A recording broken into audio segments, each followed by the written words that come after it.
So, I'm delighted to be with Guy Shahar today. Have I pronounced that right, Guy? Yes. Good. Okay. And Guy is the man behind Heartful Healing. So, Guy, tell us what you do, what your business is about.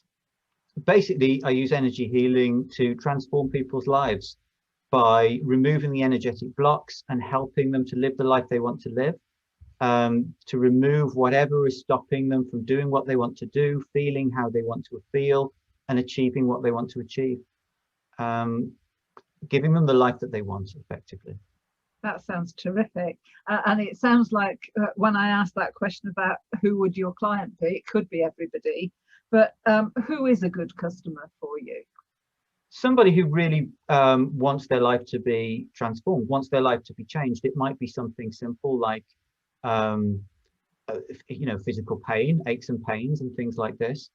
It could be something more profound, like feeling blocked in an area of their life. Maybe their career, or not having direction in a certain area, or difficulty with a particular relationship. And there's actually a particular program that I have, which is about helping people to optimize their relationship with a partner, or to find a partner if they're looking for one. It might also be people who have issues with children and pets, because the work works really, really effectively with children and pets as well. Okay, you were telling me about an achievement with your wife's cat. Yeah, my wife was she was away with her mother recently, and her mother's got a new kitten. And so one day the kitten got a virus and had to go to the vet. And it was a beautiful, playful kitten. Loved life, was always happy and playful. And after it had been to the vet, it found the experience really traumatic. It had to have injections, and it was shaking afterwards. It couldn't eat. It was just a totally different cat. So she called me. She told me what it was. I literally did a few minutes work on this cat. That's all it took.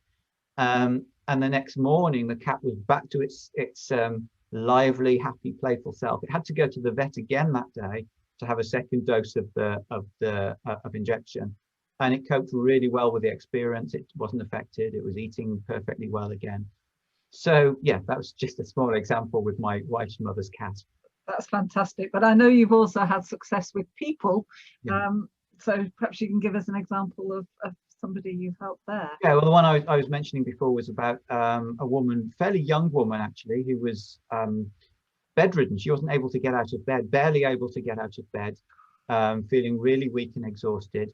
Again, it was a single session. This is really fast for something like that, but in her case, in a single session, she was able to get up, move about. She still had a little bit of pain in her back, but it was nothing compared with what it had been before. And as a bonus, she found that her eyesight was improved as well. That's fantastic. Double whammy as a result of the. And is it something that she will need to keep going with, or is one treatment going to be sufficient for her? Well, one treatment took her to where she is now. If she wants to deepen it, which she does, and I'm carrying on with her, but then we can carry on with the work. If she doesn't, what is probably most likely to happen with something like that, because it's it was a pretty major and serious thing, and it's not likely to be totally resolved in one session. Mm-hmm. What the most probable thing is that she'll feel great for a while, and then it'll start to get a little bit worse again. Right. And that it doesn't mean that the healing hasn't worked. What that means is the body is ready for the next layer of healing. So that's when typically we would come back and we would do more work with her. Mm-hmm. So I'm guessing one thing you need to do is to make sure you stay in touch with those people that you've had success with, so they remember to come back when they start feeling in need of a second dose. Yeah. What made you start the business, Guy? I was doing nothing like this. I was working with another therapist who was treating me, and I saw on her website one day that she was now trained in a modality called the emotion code, which I'd never heard of, which didn't particularly speak to me, but something told me I had to go and get a session of this emotion code.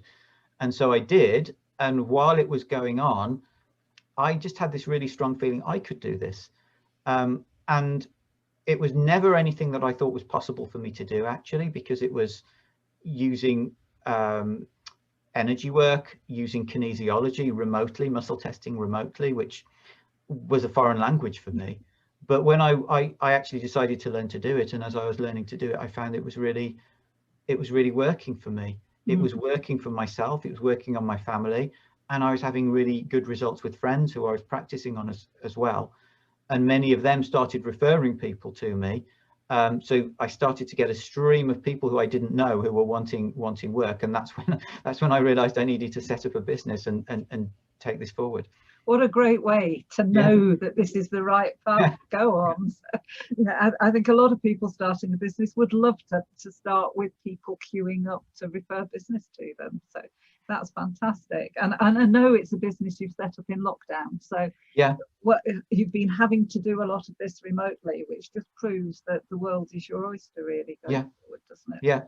Yeah. And I have clients in Canada and America and Europe. It's an international business. It's a good job we've got the internet for you to be able to broadcast what you do on there and for people. And I hope this video will help people understand a little bit too. So what do you enjoy doing when you're not working? Well, I meditate. I follow a meditation practice called Heartfulness, which I've been doing for more than 20 years, and I've been a trainer of it for more than 18 years. Wow. And that's had a huge impact on it. That's probably the main reason I'm alive at the moment, to be honest.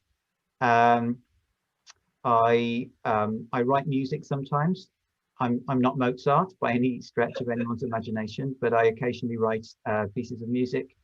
And I like going on walks, nature walks with the family or by myself. That's terrific. And I know you've recently done a walk or some walking for the charity that you manage as well, which is going to be the subject of another interview in due course. So how do people find out more about you and what you offer? If they wanted to check you out, where should they go? My website is heartfulhealing.co.uk. Brilliant. And are you on social media? I am on social media. Which I probably need to be more active on it, but Facebook, Twitter and LinkedIn. Okay, so we'll post in the comments or below the video how to find you on social media and encourage people to connect with you. Great. Guy, thank you very much indeed. It's lovely to get to know a little bit more about you. I know that there's a lot more we could talk about, and we are going to talk about your charity at some point, but I'll stop this recording at this point and look forward to that.